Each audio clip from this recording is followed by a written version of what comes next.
네, 감사합니다. 많이 들어오셨네요. 새벽을 일주일간 지키기 위해서는 10시 전에 다 주무셔야 합니다. 그래야 쭉 이어갈 수 있습니다. 우리 중에 비교적 비사교적인 조금 사람들이랑 교제하기를 즐겨하지 않는 사람들은 혼자 있는 것을 좋아합니다. 그리고 그런 사람들은 혼자 있어도 별로 이렇게 불행해 보이지 않습니다. 늘 자기만의 일들이 있기 때문에 그렇습니다. 반면에 사교적인 사람들은 아주 짧은 시간이라도 혼자 있기를 두려워합니다. 반드시 누군가와 같이 있어야 소속감, 안정감을 느낍니다. 그런데 더러는 많은 군중들로 둘러싸여 있지만 고독을 느끼는 사람들도 있습니다. 왜냐하면 그 군중들과 경쟁 관계에 놓여 있거나 또는 그 군중들이 자신을 적대시하기 때문에 그렇습니다. 사람이 많지만 고독을 느끼는 것이죠. 그래서 데이빗 리즈만이라고 이야기하는 이분이 1950년대에 이미 고독한 군중이라는 자신의 책에서 20세기의 사회적 현상, 지난 세기의 사회적 현상을 군중 속의 고독이다라고 이렇게 정의하기도 했습니다. 오늘 본문에서 시인은 많은 사람들로 둘러싸여 있지만 고독했습니다. 왜냐하면 그들은 모두 이방 땅에 있는 자신의 적들이었기 때문이었습니다. 2016년 새해를 시작하며 기도의 자리에 모인 우리의 삶도 때로는 이런 경험을 해야 하는 자리일 수 있습니다. 많은 사람이 내 주변에 있지만 한없는 외로움을 느껴야 할 그런 때가 한 해의 삶 속에 일어나게 되는 것입니다. 바로 그런 때 우리는 과연 어떤 태도를 취해야 하는 것일까요? 어떤 삶의 모습을 보여야 인생에서 맞이하는 외로움의 위기들을 우리가 극복해 갈 수 있는 것일까요? 오늘 본문 시편 42편 1절에서 5절이 포함된 40편 전체는 인생의 고독의 길목에서 그 타는 목마름의 현장에서 원수들의 비난이 폭포수처럼 쏟아지는 자리에서 다른 그 무엇이 아니라 반드시 나타나 도우시는 하나님을 갈망해야 한다라고 말씀하고 있습니다.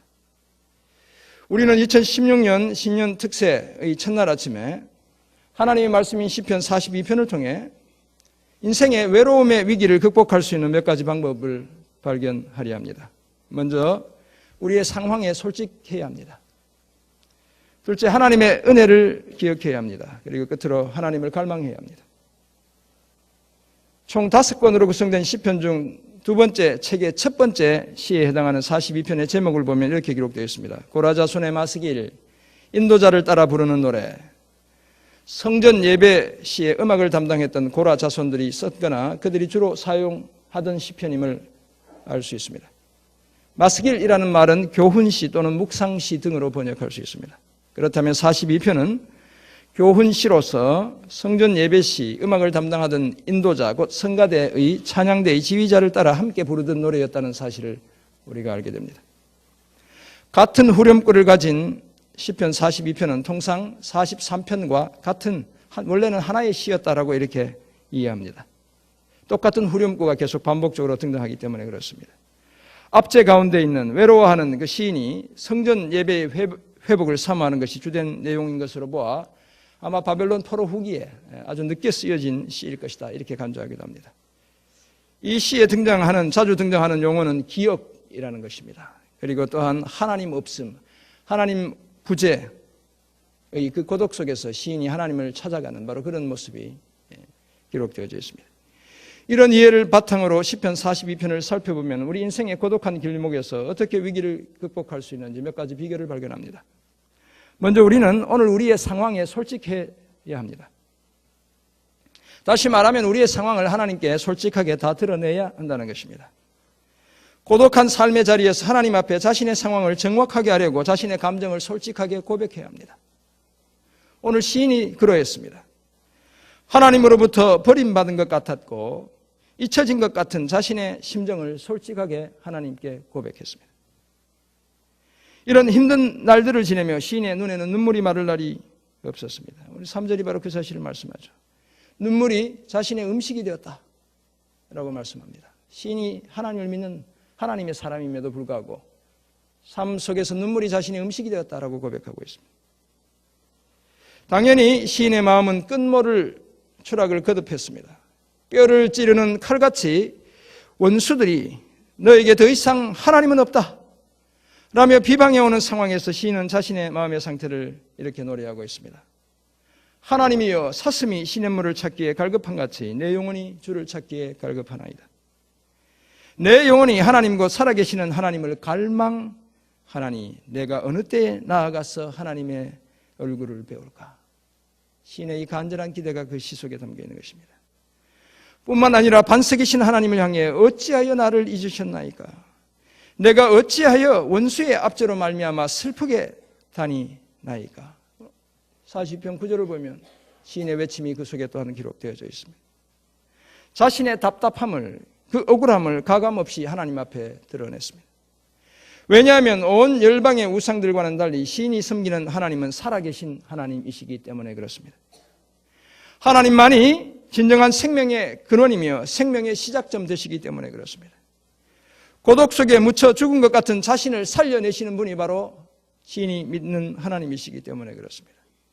비록 사람들은 너에게 무슨 하나님이 있다면 한번 보여줘봐 라며 상처난 시인의 마음에 소금까지 뿌려댔지만 시인은 그런 자신의 아픈 마음을 솔직하게 하나님 앞에 드러냈던 것입니다. 사랑하는 성도 여러분, 오늘 저와 여러분도 마찬가지여야 합니다. 우리의 외로움과 아픔을 뼈를 찌르는 칼같이 다가오는 사람들의 험담과 비방을 하나님 앞에 가지고 가야 합니다. 부끄러워하지 말고 주저하지 말고 우리의 있는 모습 이대로를 하나님 앞에 드러내야 합니다.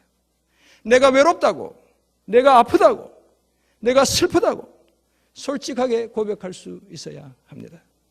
왜냐하면 우리의 고백에서부터 하나님의 놀라운 간섭이 시작되기 때문에 그렇습니다.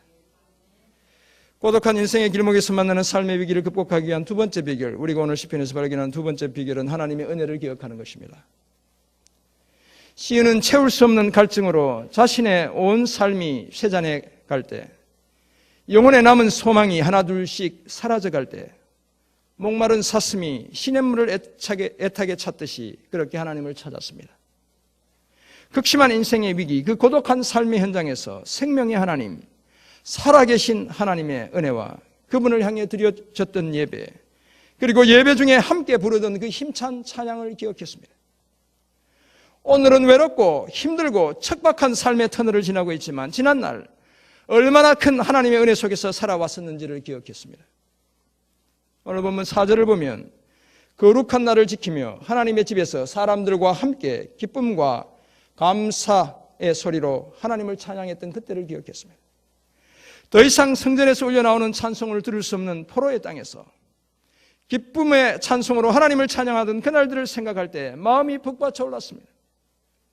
성전에서 멀리 떨어진 고독의 현장에서 육체적, 정서적, 영적인 소외감이 깊어져 갈 때, 자신의 영혼이 자신 속에서 낙심될 때 자신의 찬송의 이유요 목적인 하나님을 기억했습니다. 바다의 파도와 물결이 휩쓸 때에도 낮에는 인자하심을, 밤에는 찬송이 흘러 넘치게 하시던 그 생명의 하나님을 시인이 기억했습니다. 오늘 보면 6절에서 8절은 바로 그 사실을 말씀하고 있습니다. 사랑하는 성도 여러분, 이처럼 하나님의 은혜에 대한 이런 기억은 단순한 위로를 넘어 새로운 축복에 대한 기대감이 넘쳐나게 하는 것입니다. 따라서 우리도 고독한 인생의 길목에서 지난 생애 동안 얼마나 하나님이 우리를 친절하게 인도하셨는지 돌아보아야 합니다. 우리의 지나온 발자취마다 가득 새겨져 있는 그 하나님의 은혜를 바라볼 수 있어야 합니다. 왜냐하면 그 하나님은 어제나 오늘이나 영원토록 동일하신 분이시기 때문에 그렇습니다. 오늘도 여전히 같은 은혜를 베풀어 주실 준비가 되어 있는 분이 바로 저와 여러분이 믿는 하나님이시기 때문에 그렇습니다.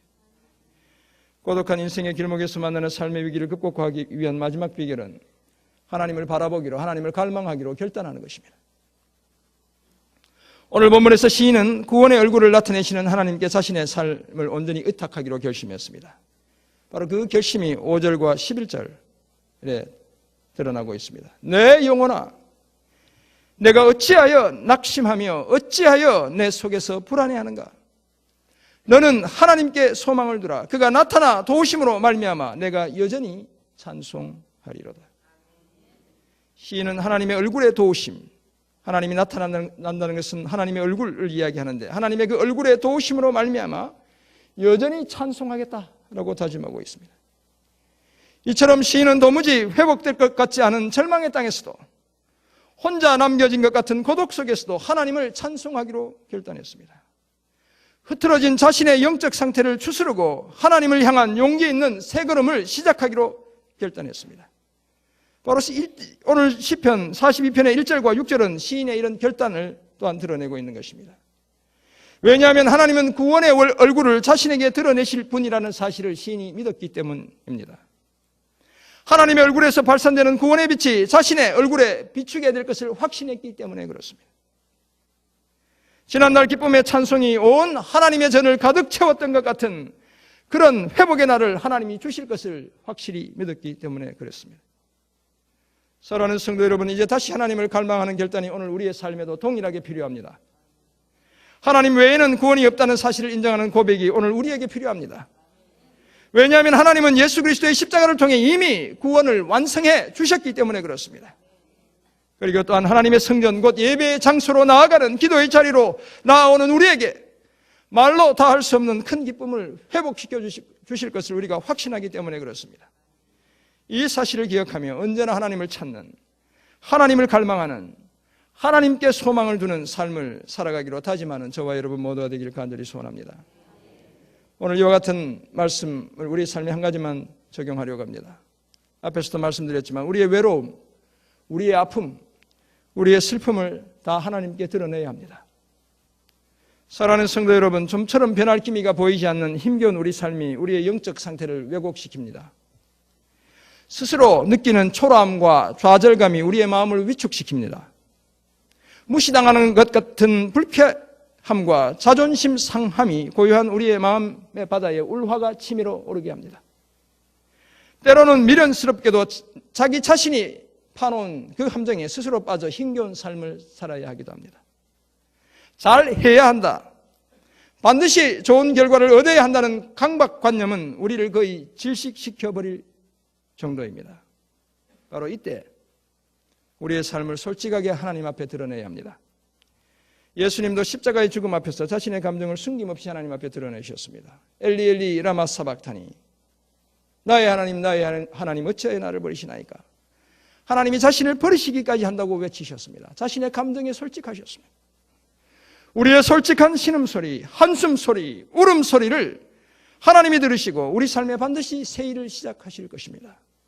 더 이상 외롭지 않게, 아프지 않게, 슬프지 않게 해주실 것입니다. 이런 놀라운 은혜를 경험하는 2016년 이 한 해가 되길 간절히 소원합니다. 로버트 맥기라는 사람은 자신의 책 의미심장한 것을 찾아서라는 책에서 하나님은 우리의 내면에 오직 하나님만이 만족시켜 줄 수 있는 필요 또는 기대를 심어두셨다라고 말했습니다. 하나님 외에는 채워지지 않는 필요가 우리 속에 내재되어 있다는 것입니다. 따라서 만약 우리가 이런 필요를 다른 사람이나 외부적인 환경을 통해 만족시키려 한다면 우리는 마침내 좌절감을 겪게 되고 화를 내게 될 뿐만 아니라 전혀 그 기대를 충족시키지 못한다라고 말했습니다. 그러나 고독한 삶의 길목에서 우리의 아픔을, 우리의 슬픔을, 우리의 외로움을 솔직하게 하나님께 드러내고 하나님이 베푸신 지난날의 은혜를 기억하고 전적으로 하나님을 주목하기로, 하나님을 갈망하기로 결단한다면 하나님께서는 우리 영혼의 필요까지 다 충족시켜 주실 것입니다. 왜냐하면 하나님은 우리를 만드신 분이시고 우리는 하나님에 의해 지음받은 하나님의 아들과 딸들이기 때문에 그렇습니다. 사랑하는 성도 여러분, 그러므로 우리가 겪는 고독의 길목에서 솔직하게 우리 자신을 하나님 앞에 드러내야 합니다. 지난날, 어제까지, 지금 이 순간까지 하나님이 베풀어 주신 그 은혜를 바라보아야 합니다. 기억해야 합니다. 뿐만 아니라 언제나 하나님을 갈망하기로, 하나님을 소망하기로 결단해야 합니다. 2016년 한 해를 살아가며 타는 목마름의 그 현장에 생수를 내시고 생명력이 충만하게 하시는 우리 하나님을 한결같이 신뢰하며 믿음의 길을 달려가는 저와 여러분 모두가 되시길 주님의 이름으로 축원합니다. 잠깐 기도하겠습니다. 하나님 아버지, 우리에게 주신 귀한 말씀 가슴에 새기기 원합니다. 때로 경험해야 하는 인생의 그 타는 목마름의 현장, 그 고독한 현장, 그 삶의 자리에서 하나님을 바라보기로, 하나님을 갈망하기로 결단하는 저희 모두 되게도 주옵소서. 우리의 아픔, 슬픔, 주님, 우리의 그 외로움을 주님 앞에 솔직하게 드러내고 우리의 외로운 삶의 현장에서 날마다 우리를 도와주셨던 그 하나님의 친절하심을 늘 기억하며 그래서 계속해서 하나님만 바라보기로, 그래서 하나님에 의해 우리 삶의 모든 필요가 채워지는 복된 한 해가 펼쳐지도록 주님 그렇게 은혜 내려 주옵소서. 우리의 아픔을, 우리의 슬픔을, 우리의 외로움을 주님 치료해 주옵소서. 감사드리며 예수 그리스도의 이름으로 기도드립니다. 아멘.